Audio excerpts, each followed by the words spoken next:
and this is American Inheritance. I love food, and I feel that it really brings people together.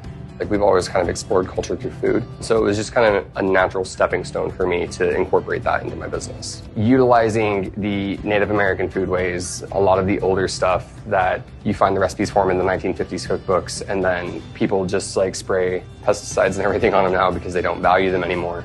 We use a lot of that stuff. We use dandelion, we use clover, honeysuckle. We're taking what used to be a food group, it's no longer considered a food group, and twisting it into a manner that's more palatable than just like, oh, that's a weed in my yard. Well, no, it's an ingredient. Ronnie is incredibly creative. Everything changes. What's in the candy case is never the same. It's usually driven by some wild hair of something he saw, and he's like, we've got to make this. That's one of the neatest things that I think I love about working here, is just nothing is just chocolate. There's a story behind it. There's a purpose behind it. What's put in it is intentional. This is like what a lot of our foraging efforts turn into. And this one specifically is a dandelion jelly. So that turns into these. So that's this one right here. That's the dandelion truffle. That's where I really like to do my work, is figuring out how to take these ingredients and either use a slightly different version of it, find the ingredients that people don't pay attention to, and really hallmark those.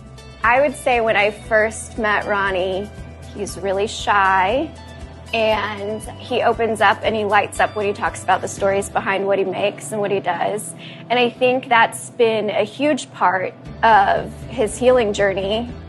Ronnie is what I would characterize as a survivor.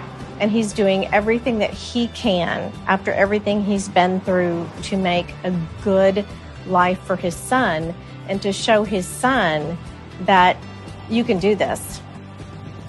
I think it's important to show kids that, even if it's not something traditional, even if it's not something that would be considered like, oh, well, that's a normal type of job, if that's where your passion's at, if that's where you find your purpose, that's important to pursue. I want to help people, because I want to give people that same thing that I found with it, and I want to share that with them. Because I think now more than ever, it's really important that everybody just has something to keep them going. And that's where chocolate found me, and that's what I want to show people about it.